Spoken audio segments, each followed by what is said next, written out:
नमस्कार दोस्तों, चैनल में आपका स्वागत है। मेरा नाम विश्वास है और निफ्टी और बैंक निफ्टी का एनालिसिस करेंगे कल के लिए, जो कि है 20 मार्च 2024 यानी कि मंगलवार। सबसे पहले देखेंगे कि मार्केट में आज क्या हुआ, क्या हमारा ट्रेड प्लान था और मार्केट ने लेवल्स पे किस तरीके से रिएक्ट किया। देखिए, हमने ये प्लान किया था, मार्केट जैसे ही इन लेवल्स के नीचे निकले, हम थोड़ा सा वेट करेंगे मार्केट को कि इन लेवल्स के नीचे निकलने देंगे पहले, क्योंकि मार्केट यहाँ से लगातार सपोर्ट लेता हुआ नजर आया था। तो यहाँ पे जब भी ये सपोर्ट ब्रेक होगा, यहाँ पे हमारा जो प्लान रहेगा वो शॉर्टिंग साइड का ही रहेगा। यहाँ से एक बाउंस बैक की संभावना है और यहाँ पे मैंने कहा था कि लॉन्ग साइड का एक ट्रेड बनेगा, मींस यहाँ से एक मार्केट में अप मूव आ सकता है, लेकिन हम उस लॉन्ग साइड के ट्रेड को जो है वो अवॉइड करेंगे, क्योंकि देखिए मार्केट में प्राइस एक्शन जो चल रहा है वो नेगेटिव है और नेगेटिव प्राइस एक्शन में अगेंस्ट द ट्रेंड जो है ट्रेड लेना बहुत ही ज़्यादा रिस्की होता है। तो हमेशा हमें ध्यान रखना है कि अगर हम अगेंस्ट द ट्रेंड ट्रेड लेते भी हैं कभी किसी केस में जो बहुत ही अच्छी अपॉर्चुनिटी मिलती है, तो उसमें रिस्क टू रिवॉर्ड सबसे पहले देखना है कितना है। अच्छा रिस्क अगर हमें मिल रहा है, बहुत ही स्मॉल एसएल मिल रहा है हमें, तो ही हमें एंट्री करनी है। क्वांटिटी हमेशा जो है वो हमेशा जो है हमें कम रखनी है, बिल्कुल लो क्वांटिटी से यहाँ पे ट्रेड करना है। और जब हमारे फेवरेबल कंडीशंस के हिसाब से ट्रेड बनता है, as per price action trade बनता है, तब हम जो है हमारी फुल क्वांटिटी में ट्रेड कर सकते हैं।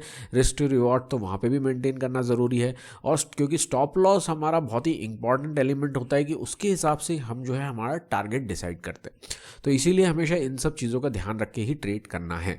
तो मार्केट ने क्या किया कि मार्केट जो है यहाँ से आया, थोड़ा सा सपोर्ट लेता हुआ नजर आया, लेकिन वापस मार्केट ने नीचे की तरफ ब्रेक किया, तो यहीं पे एक शॉर्टिंग अपॉर्चुनिटी बनी। इसके बाद मार्केट में बहुत ही अच्छे टारगेट नीचे की तरफ देखने को मिले। अगर यहाँ पे ट्रेड मिस हुआ तो यहाँ पे बहुत ही एक अच्छा ट्रेड सेटअप मिला। यहाँ पे मार्केट आया और यहाँ पे मार्केट ने एक ट्रेडिंग अपॉर्चुनिटी अगेन दी। यहाँ पे देखिए मार्केट यहाँ से आया नीचे की तरफ और यहाँ पे वीक होता नजर आया, यहाँ से एक बहुत ही अच्छी ट्रेडिंग अपॉर्चुनिटी मिली और यहाँ पे फटाफट में यहाँ पे बढ़िया 1:3 के आसपास का टारगेट यहाँ पे देखने को मिला। कल के लिए आप किस तरीके से ट्रेड प्लान कर सकते हैं, हमने देखिए आज जो डिसाइड किया था 21,800 का, लगभग मार्केट ने 21,800 का टारगेट जो है आज रीच कर लिया।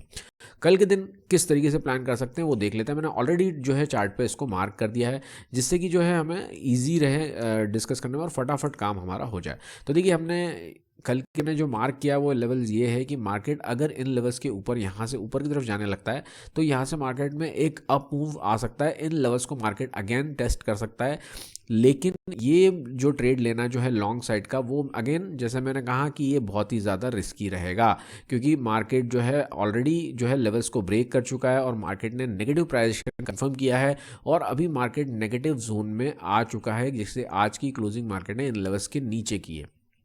ठीक है, लेकिन ये लगभग 90 पॉइंट के आसपास का यहाँ से ऊपर की तरफ मूव देखने को मिल सकता है। हम इसको अवॉइड कर सकते हैं क्योंकि हमारे पास और भी अपॉर्चुनिटी यहाँ पे देखने को मिल सकती है। सेकेंड अपॉर्चुनिटी है कि मार्केट यहाँ से ऊपर की तरफ जाए और यहाँ से नेगेटिव डायरेक्शन बनाते हुए नीचे की तरफ आए, तो अगेन हम जो है वो शॉर्टिंग साइड का व्यू रख के ट्रेड करेंगे और टारगेट जो है अगेन जो है 21,800 के आसपास जो है इन लेवल्स के आसपास हमें देखने को मिल सकते हैं। लगभग 100 पॉइंट से ज़्यादा का यहाँ पे टारगेट हमें देखने को मिल सकता है। थर्ड सिनेरियो ये है कि मार्केट अगर खुलते से नीचे जाने लगे, थोड़ा वेट करेंगे मार्केट का कि एक पुल बैक ले आइदर ये एरिया या और ऊपर थोड़ा सा मार्केट आए इस ट्रेंड लाइन के आसपास, यहाँ कहीं से भी मार्केट रिजेक्शन लेता है और नेगेटिव प्राइजेशन कंटिन्यू करता है, तो हम अगेन जो है वो नेगेटिव साइड का ट्रेड, शॉर्टिंग साइड का ट्रेड लेना प्रेफर करेंगे।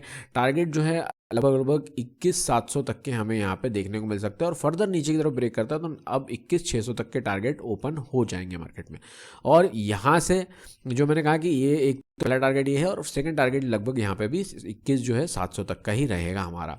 तो ये कंडीशंस यहाँ पे बनती हुई नज़र आ रही है कल के लिए जो है निफ्टी में। साथ ही साथ अब फटाफट जो है हम ये देख लेते हैं कि बैंक निफ्टी में क्या हमें सिचुएशन नज़र आ रही है। बैंक निफ्टी का भी चार्ट यहाँ पे देख लेते हैं फटाफट। बैंक निफ्टी में थोड़ा सा डिफरेंस है यहाँ पे निफ्टी की अगर हम चार्ट देखें। बैंक निफ्टी जो है आज पूरा साइडवेज होता हुआ नजर आया। बैंक निफ्टी में हमें कोई अच्छा स्कोप यहाँ पे देखने को ट्रेडिंग का नहीं मिला, क्योंकि मार्केट यहाँ से कहीं गया नहीं। मार्केट जो है यहाँ से नीचे की तरफ गया, लेकिन यहाँ से मार्केट जो है साइडवेज हो गया।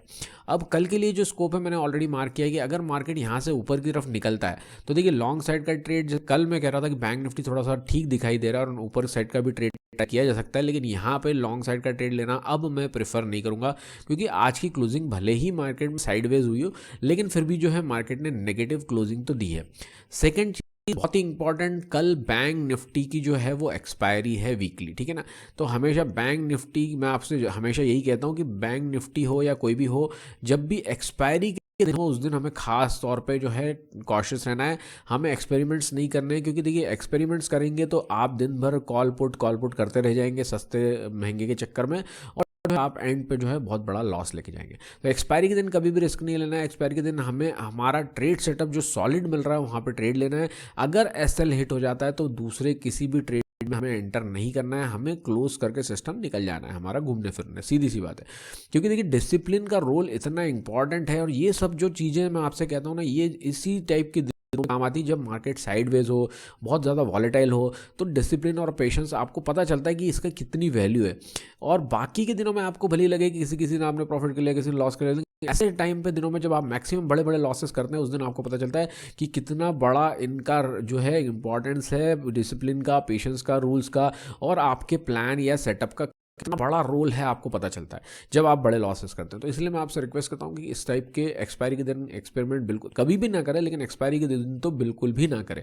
एक्सपायरी के दिन आपको आपका जो प्लान है वो, जहाँ पे आपको रिस्क टू रिवॉर्ड, जो हम प्लान करते हैं रिस्क टू रिवॉर्ड बहुत अच्छा मिल रहा है, वहाँ पे आप एक अपना ट्रेड अपॉर्चुनिटी ले, और वीकली नेक्स्ट वीक की एक्सपायरी, जो कि मैं हमेशा कहता हूँ कि ऑप्शन चूज़ करें तो नेक्स्ट वीकली एक्सपायरी का जो है वो ऑप्शन चूज़ करें, ना कि करंट वीकली एक्सपायरी का, ठीक है ना। तो ये सब चीज़ें ध्यान रखेंगे तो आपके लॉसेस ज़रूर ज़रूर ज़रूर कम होंगे, और धीरे धीरे आप प्रॉफिटेबल होना चालू होंगे। चलिए, तो यहाँ पे हम क्या कर सकते हैं कि ये लॉन्ग साइड का ट्रेड लेना तो प्रेफर नहीं करेंगे, क्योंकि यहाँ रेजिस्टेंस फेस कर सकता है, यहाँ फेस कर सकता है, इन बिटवीन यहाँ कहीं से भी मार्केट रेजिस्टेंस फेस कर सकता है।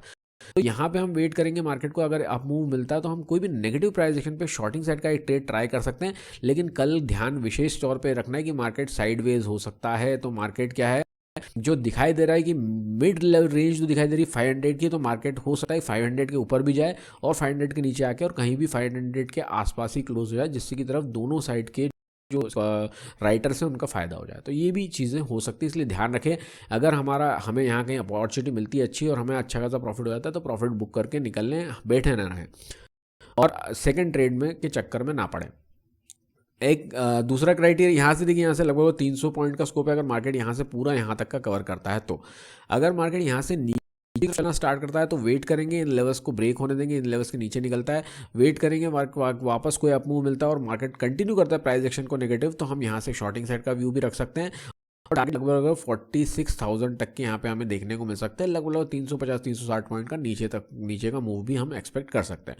लेकिन अगेन मैं आपसे कहूँगा एक्सपायरी है, थोड़ा सा कॉशियस रहें और वॉलिटिलिटी को पहले शुरुआती कुछ 1 से 2 घंटे देखें कैसा तरीके से मार्केट काम कर रहा है, क्या हो रहा है, थोड़ा सेटल होने दें मार्केट को, उसके बाद में ट्रेड लें। बहुत ही अच्छी अपॉर्चुनिटी मिल रही है, तो हमेशा ध्यान रखें रिस्क देखें कितना रिस्क हमें यहाँ पे एसएल लगाने को मिल रहा है, कितना रिवॉर्ड मिल सकता है, पहले उस चीज़ को पहले हम देखें, उसके बाद में ही एसएल के अगेंस्ट में हमें अच्छा रिवॉर्ड मिल रहा है तो ही हम ट्रेड में एंटर करें, मार्केट को अवॉइड करें।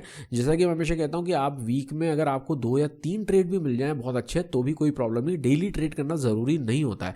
अगर आपके किसी भी दिन अगर आप ट्रेड को अवॉइड कर देते हैं तो स्टॉप लॉस से तो बेटर ही है। अगर आज सिंपल सी बात है, आज आपने 100 रुपये का स्टॉप लॉस दिया और उसी जगह आपने ट्रेड ही नहीं लिया तो आपने 100 रुपये बचा लिए, तो बहुत अच्छी बात है कि आपने अगर कोई ट्रेड, जिस दिन आपको अच्छी अपॉर्चुनिटी मिल रही है, बेस्ट अपॉर्चुनिटी मिल रही है, उसी दिन आप ट्रेड करेंगे तो भी आप बहुत ही जल्दी जो है ये जो डिसिप्लिन, पेशेंस, ये सारी चीज़ें आप में आ जाएंगी, क्योंकि आप माइंड जो है वो ट्यून हो जाएगा कि नहीं मुझे बेस्ट अपॉर्चुनिटी मिलेगी तभी मैं ट्रेड में एंटर करूंगा, मेरा रिस्क टू रिवॉर्ड ओके करेगा तो मैं एंटर करूंगा, सारे रूल्स मेरे मनी मैनेजमेंट के, रिस्क मैनेजमेंट के अगर उसको तभी मेरा ट्रेड में एंट्री होगी एज पर माय सेटअप और प्लान, ठीक है ना।